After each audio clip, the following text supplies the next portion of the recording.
बेचनैन मोर। हरियाणा में किसका राज है? सरकार कहां है? शराब माफिया, नशे के काले कारोबारी इतने बेखौफ क्यों हैं? गली गली जहर बेचा जा रहा है, मौत तांडव कर रही है, घर घर मातम पसरा है और गब्बर चुप क्यों है? पीड़ितों और विपक्ष के हंगामे के बाद सोनीपत पानीपत में जहरीली शराब कांड पर सरकार ने चुप्पी तोड़ी है, लेकिन सवालों के जवाब और पीड़ितों को न्याय मिलना बाकी है। एक तरफ शराब के नाम पर मौत बेची जा रही है, वहीं दूसरी तरफ गुरमीत राम रहीम खुली हवा में सांस ले रहा था और किसी को कानों कान खबर तक नहीं हुई। वही गुरमीत राम रहीम जो अपने गुनाहों की सजा सुनारिया जेल में भुगत रहा है। हमारी खास पेशकश में यह भी आपको बताएंगे कि कब, क्यों और कैसे जेल की सलाखों से बाहर आया गुरमीत राम रहीम।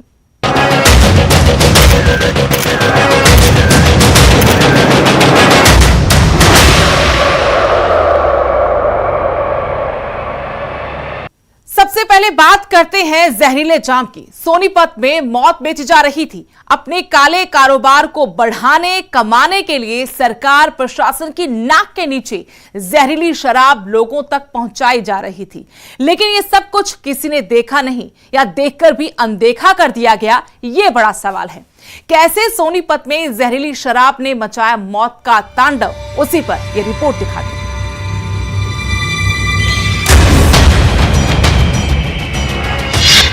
उड़ता हरियाणा, बेहोशी में पुलिस। हरियाणा में बिक रहा है जहर, बंट रही है मौत। नाक के नीचे मौत का गोरख धंधा। मौत के तांडव पर मौन क्यों?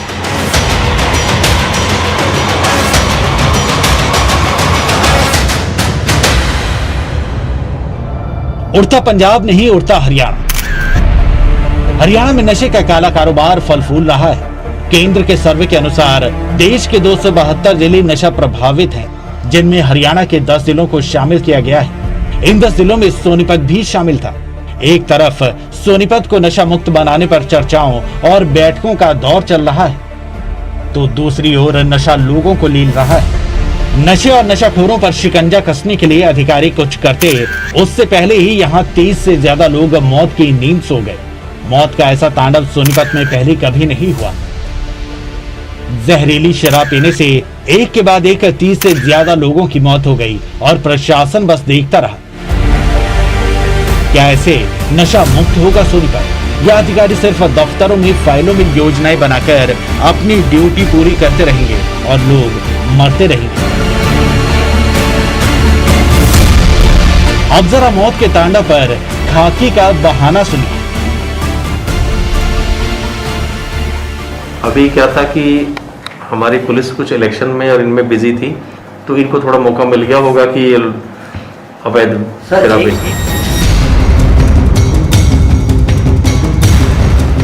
सुना आपने कैसे पुलिस की कार्यप्रणाली पर सवाल उठे तो अधिकारी क्या दलील दे रहे हैं। खुद को बचाने के लिए उपचुनाव की आड़ ले रहे हैं, लेकिन ये बहाने अब नहीं चलेंगे। पुलिस की पोल खुद यहाँ के लोग खोल रहे हैं। गुम्मड़ गांव के लोगों का कहना है कि शराब के रूप में ये जहर आज से नहीं बिक रहा, बल्कि लंबे वक्त से बिक रहा है, वो भी पुलिस की शह पर बेचा जा रहा है। आधा गांव इस धंधे में लग गया है। परचून की दुकान तक पर शराब बिक रही है, लेकिन पुलिस अधिकारी अपना और अपनों का बचाव करने में एड़ी चोटी का जोर लगा रहे हैं। काश ये जोर अवैध शराब की बिक्री रोकने पर लगाया होता। काश ये कोशिशें जहर बनाने वाली फैक्ट्री पर नकेल कसने के लिए होती। गांव में शराब बिकती है, सारे एक दो आदमी नहीं बिकता। आधा गांव आज व्यवसाय शराब का ढूंढने लग गया। पता नहीं कैसा हालात हो रहे गांव में। ना सरकार शासन प्रशासन कोई नहीं देख रहा। पिछले दिनों तो यहाँ पर चक्कू चले थे दारू बेचने वालों के हमारे गांव में, और गली गली में दारू बेची जा रही। पीछे पकड़े भी गए थे लॉकडाउन में कुछ आदमी, कुछ कोई कार्रवाई नहीं हो रही पुलिस नहीं कोई पर पुलिस की लगता है सह बिक रही। जब इतने बड़े इतनी संख्या में गांव में खुलेआम दारू बिक रही है, क्या पुलिस को पता नहीं इन बातों का? कहीं ना कहीं ऐसा लग रहा है कि या तो पुलिस बिकवारी है या पुलिस की मिली भगत से बेची जा रही है काम। आधा गुम्मड़ दारू बेच रहा है, 5-7 आदमी हमारे गांव के मर चुके हैं और 5-4 आदमी मरने वाले हैं। आखिर कब तक हम ये देखते रहेंगे?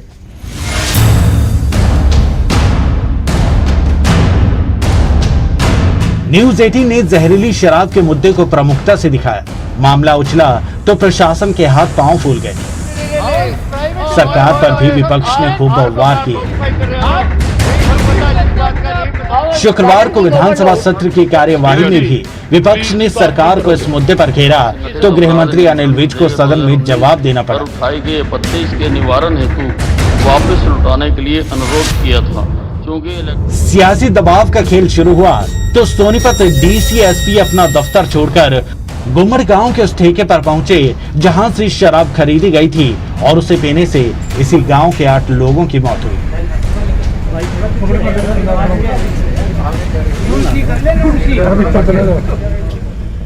न्यूज 18 की खबर का बड़ा असर हुआ है। खुद सोनीपत के डीसी और एसपी धरातल पर उतरे हैं, गांव गुम्मड़ में फिलहाल पहुंचे हुए हैं। एक शराब का ठेका आपको दिखाई दे रहा है। इसी गांव से 5 से 6 मौतें सामने आई हैं। उसके बाद पूरे प्रशासन में हड़कंप मचा हुआ है।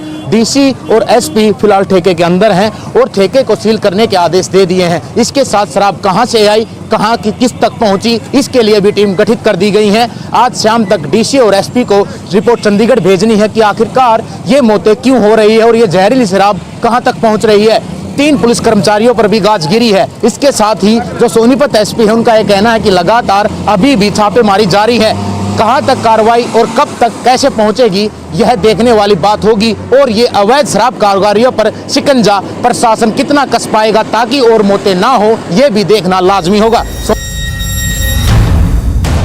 अधिकारी जांच और इंसाफ का वादा कर रहे हैं, लेकिन जिन लोगों ने अपनों को खोया वो न्याय के लिए सड़क पर आ गए। गुम्मड़ गांव के ग्रामीणों ने 2 शवों को सड़क पर रखकर सरकार से इंसाफ मांगा, आर्थिक मुआवजे की मांग की और आखिरकार चौतरफा घिरी बीजेपी जेजेपी सरकार ने पीड़ितों के परिजनों को 2-2 लाख रुपए के मुआवजे का ऐलान कर दिया। उधर आनन फानन में पूरा प्रशासनिक अमला जहरीली शराब कांड की जांच में जुट गया। पर सवाल अभी भी यही, क्या गुनाहगारों को सजा मिलेगी? क्या उन अधिकारियों कर्मचारियों पर कार्रवाई होगी जिनकी शह पर लोगों को शराब नहीं मौत बेची जा रही थी?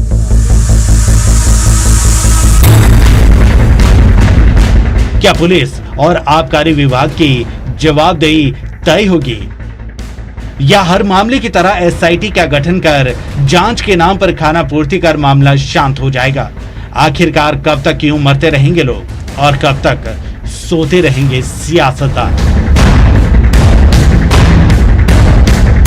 सोनीपत से नितिन अनफिल, न्यूज 18 हरियाणा।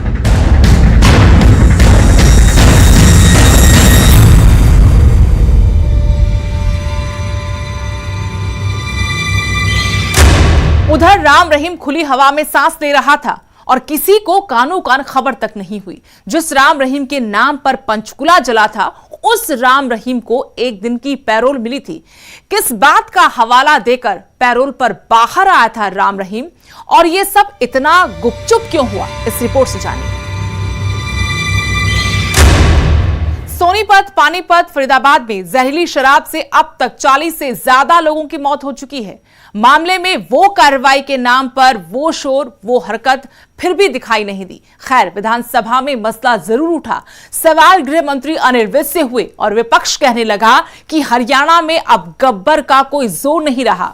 तभी माफिया राज कांड कर गया।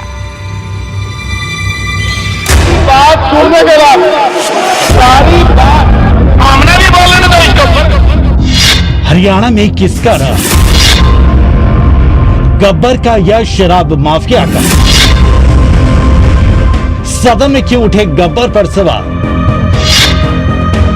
गब्बर की चुप्पी को किसने ललकारा?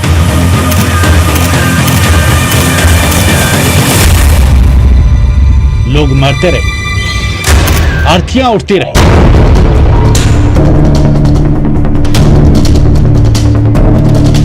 करीब 40 घरों से ज्यादा घरों में मातम पसरा, लेकिन सियासत में वो हलचल नहीं दिखी। लोग चिल्लाते रहे, जवाब मांगते रहे, लेकिन सियासतदानों के कानों पर जूं तक नहीं रेंगी।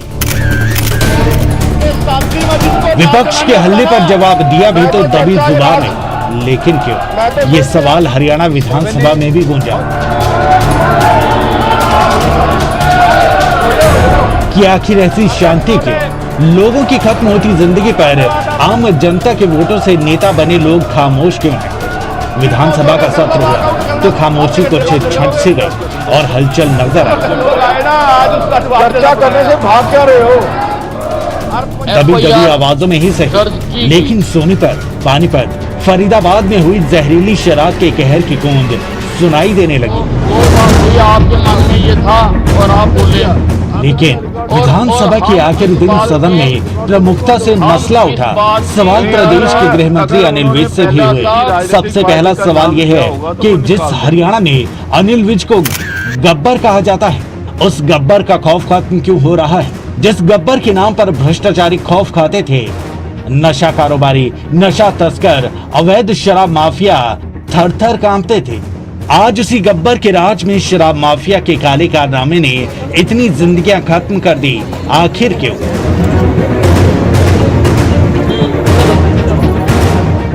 अनिल विज जी कहते भाई गब्बर आ गया। कहीं का गब्बर? गब्बर नाम के रह गए हो। क्या कार्रवाई करवाई आपने? मंत्री ये बताना आप तो सवाल जवाब कई हुए। शराब घोटाला हो या जहरीली शराब, विपक्ष ने सरकार पर कई तरह से सवाल खड़े किए कि आखिर प्रदेश में जहरीली शराब कैसे पहुंच गई? आखिर कैसे इतनी बड़ी संख्या में जहरीली शराब लोगों को परोस दी गई? क्या कार्रवाई हुई? ऐसे कई सवाल हैं जो सदन में गूंजे। जिन लोगों ने गिरोह खड़े किए हैं उन लोगों के खिलाफ कार्रवाई हो, ताकि कल को प्रदेश में कम से कम मनोहर लाल खट्टर के ऊपर इस बात को आरोप ना लगे कि उसने भ्रष्टाचार को बढ़ावा देने के लिए अपने आप को कहीं सरेंडर कर दिया था। आज जो है पूरे मतलब कभी हरियाणा के अंदर किसी ने सुना नहीं था कि हूच पीने से मतलब ये है स्पूरियस लिकर पीने से मौत हुई है। पहली बार ये हुआ है हरियाणा के अंदर। इससे बड़ी शर्म की बात नहीं हो सकती अध्यक्ष जी, क्योंकि ये इसका मतलब ये है कि सरकार या तो पूरी तरह से अंधी हो गई है या उसकी नजर जो है वो जान के उसने अपना मुंह दूसरी तरफ कर लिया है और ये खुलेआम जो है माफिया को जो है सरेआम ये दी जा रही है। आज हरियाणा के अंदर से सोनीपत है, पानीपत है, झज्जर है, गुड़गांव है, फरीदाबाद है, जहरीली शराब पी के इतने बच्चे मर रहे हैं, इतने आदमी मर रहे हैं। उनका जिम्मेवार कौन है? उनके जिम्मेवार आप हो, गवर्नमेंट आप हो। मुख्यमंत्री जी, मैं रिक्वेस्ट करता हूं आपसे इनकी गंभीरता से जांच हो और जो इनके पीछे ठेकेदार लगे हुए हैं, जो इस प्रकार के जो माफिया बने हुए हैं, जो अवैध रूप से शराब बाहर से लाते हैं और लोगों को बेचते हैं, उस पर कार्रवाई होनी चाहिए। और ये ठीक बात है सुरेंद्र भाई की, 40 लोगों की जान चली जाती है। आज तक अनिल विज जी आपको एक बयान नहीं आया। आपने क्या कार्रवाई की? हम आपसे पूछना चाहते हैं। कोई कार्रवाई नहीं। कहते गब्बर आ गया। अरे गब्बर ने क्या करेंगे? इस हरियाणा की जनता ने गब्बर से नहीं, प्यार से काम करना पड़ेगा। वो बात हुई, आपके मन में ये था और आप बोले। मुद्दा गंभीर है। मुद्दे की गंभीरता को देर से ही सही, लेकिन सदन में नजर आई विपक्ष के सवालों के जवाब में गृह मंत्री खड़े हुए। सबसे पहले अनिल विज ने कुलदीप वत्स की बात का जवाब दिया। विज ने कहा कि गब्बर नहीं, इस केस की जांच में गृह मंत्री अनिल विज करूंगा और अपनी पूरी गंभीरता से करूंगा। यहाँ पर काफी चर्चा हुई, अभी बहस हो रही थी, कोई गब्बर कह रहा था, कोई कुछ कह रहा था। मैं गब्बर नहीं हूं, मैं अनिल विज हूं। और मैं अनिल विज हूं, मैं जिस काम को हाथ में लेता हूं उसको अंजाम तक पहुंचाता हूं। जांच जारी है और जांच के आधार पर ही कार्रवाई की जाएगी। दोषियों को किसी भी सूरत में बख्शा नहीं जाएगा। मैं जी अनिल विज छोड़ेगा किसी को नहीं। ये मैं आज इस हाउस के माध्यम से सारे हरियाणा को बताना चाहता हूं, गलत काम करने वालों को, कि वो अपने गलत काम करने से बाज आ जाएं। अगर मुझे पता लगेगा, अगर मेरे पास सबूत आएंगे, अगर मेरे पास सामने शिकायत आएगी, तो मैं किसी को भी बख्शने वाला नहीं हूं। मैं उन सब के खिलाफ कार्रवाई करूंगा। सोनीपत पानीपत जी का सुरेंद्र जी ने बताया, मैंने बता दिया। गोगी जी ने कहा कि सब शामिल हैं, मैंने आपको बता दिया कि कोई भी शामिल होगा उसको अनिल विज बख्शेगा नहीं। लॉकडाउन के दौरान हुए शराब घोटाले भी सदन में छाए रहे। शराब घोटाले पर सदन में ध्यानाकर्षण प्रस्ताव पर चर्चा के दौरान अनिल विज ने सरकार का बचाव किया। अनिल विज ने कहा कि पहली बार शराब के बड़े माफियाओं पर कार्रवाई हुई। हमने जसपा का जो प्रदेश का अध्यक्ष था वो इस बात की पैरवी कर रहा था बारी बारी कि मुख्यमंत्री जी अगर प्रस्ताव ले हैं तो इस पे अभी विचार कर लेना चाहिए, और बारी बारी जोर लगा रहे थे इस बात पे कि इससे जो वित्तीय संकट है उसमें कहीं ना कहीं लाभ मिल जाएगा। ये बात हुई थी। उसके बाद शराब का घोटाला हुआ, पंजाब से, राजस्थान से, उत्तर प्रदेश से, दिल्ली से, आपके हिमाचल से, हमारी सारी सीमाएं सील थी। उस वक्त सड़क पे स्वाय पुलिस के और कुछ भी नहीं था। उस दौरान पूरे प्रदेश के अंदर जो सरकारी गोदाम थे जिनमें शराब भरी हुई थी, उनके आगे से गेट खोल के निकालने की बजाय पीछे की खिड़कियां तोड़ ली। 1,20,00,000 बोतल शराब की तस्करी हुई, निकाली गई, जबकि सारी जगह पुलिस ही पुलिस थी। फिर भी पुलिस को यह जानकारी नहीं मिली, एक्साइज डिपार्टमेंट को यह पता नहीं चला कि तुम्हारे गोदामों में चोरी हो रही है। इसका मतलब प्रशासन फेल था, सरकार फेल हो गई थी। आप कहते हो हमने एफआईआर लॉन्च कर ली, आप कहते हो कि हमने इतने लोगों को अरेस्ट कर लिया। जो आपके गोदामों में शराब चोरी हुई है, जो सरकारी शराब थी, उसकी रिकवरी कहां है? 24 मार्च 2020 को लॉकडाउन की घोषणा होने के पश्चात आपका जो एक्साइज डिपार्टमेंट है उसने ठेकेदारों को शराब के लगभग 96 परमिट दिए। एक डिस्टिलरी का मालिक अशोक जैन, जिसको आज तक कोई हाथ नहीं लगा सका था, जिसकी तरफ कोई देख नहीं सका था, उपाध्यक्ष महोदय, यह इस जांच का ही नतीजा है कि आज वो सलाखों के अंदर है। ये इस जांच का ही नतीजा और सरकार की गंभीरता को बताता है कि सरकार इस दिशा में पूरी ईमानदारी के साथ और पूरी गंभीरता के साथ इस दिशा में काम करना चाहती है। सदन के अंदर हो या बाहर, विपक्ष सवाल पर सवाल उठा रहा है कि प्रदेश में ये क्या हो रहा है। क्यों शराब माफिया आज इतना बेखौफ हो गया है? कैसे इतने लोगों की मौत हो गई? इसका जिम्मेदार कौन है? किसकी शह पर शराब माफियाओं के हौसले बुलंद होते जा रहे हैं? क्या इनके पीछे किसी रसूखदार का हाथ है? ये जान के हो रहा है या फिर क्या कहते हैं दूसरी तरफ देखा जा रहा है, या बिल्कुल ही अंकुश नहीं रहा। नहीं तो ऐसा तो हरियाणा के अंदर तो पहली बार मैंने सुना है कि ये हुज ट्रेजेडी जो है हम सुना करते थे बिहार में और उड़ीसा में, यूपी में, हरियाणा में तो हमने कभी नहीं सुना, क्योंकि हमारी नीतियां ऐसी थी कि बहुत सख्ताई थी। आज जो है वो ये सामने नजर आ रहा है कि सरकार कोई किसी तरह का अंकुश ही नहीं है।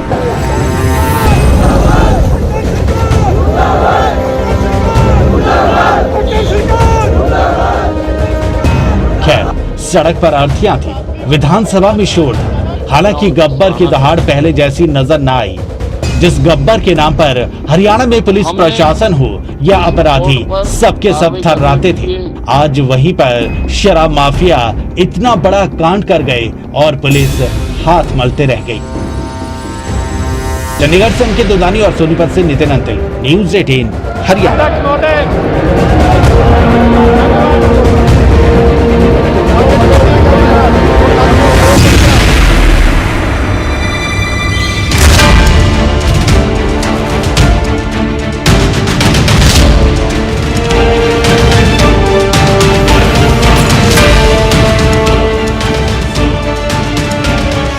गुरमीत राम रहीम, जो आस्था के नाम पर पाखंड और अपराध को बढ़ावा देता रहा, जिसकी सजा उसे न्यायपालिका ने दी।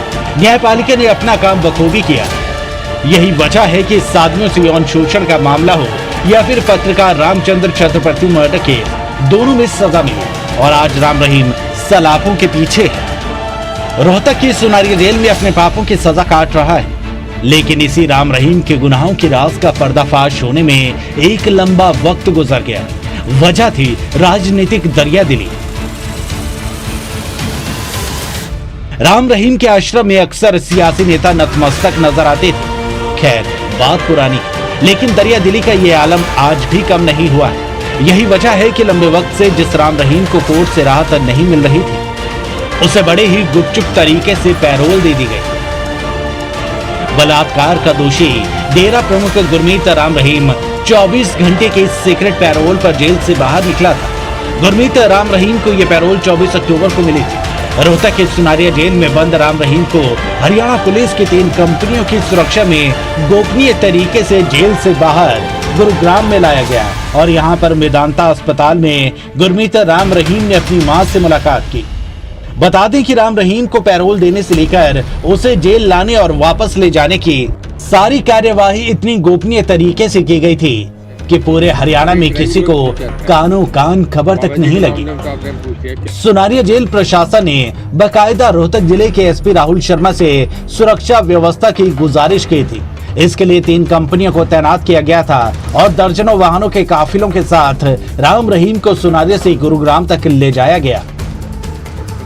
हरियाणा के जेल मंत्री रणजीत चौटाला का कहना है कि हरियाणा सरकार को राम रहीम की तरफ से पैरोल याचिका मिली थी।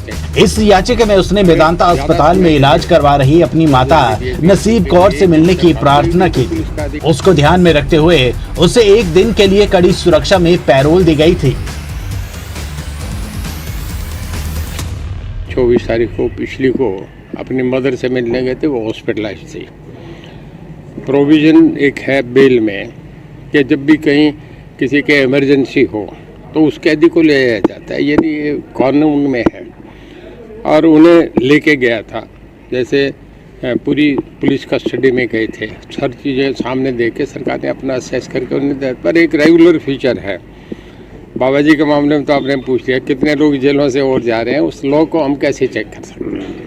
अगर ज़्यादा समय के लिए होता, 10 दिन के लिए, 20 दिन के लिए, 1 दिन से फालतू, 1 दिन तो पुलिस का अधिकार है, जेल स्टूडेंट लिख सकता है, उसकी अपना प्रीव्यू है और उसमें ले जाके उन्हें मिलवा के ले जा सकता है। पर अगर ज़्यादा समय के लिए हो तो फिर क्यों, कोर्ट मैटर भी था, स्टेट गवर्नमेंट का भी था, फिर दोनों से ही कंसल्ट किया जाता है। बता दें कि गुरुग्राम के मेदांता अस्पताल में गुरमीत राम रहीम की मां का इलाज चल रहा है।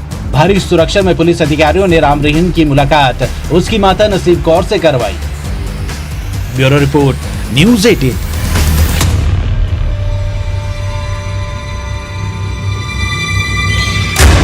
हमारी आज की खास पेशकश में इतना ही। देश दुनिया की हर अपडेट के लिए आप देखते रहिए न्यूज़ 18।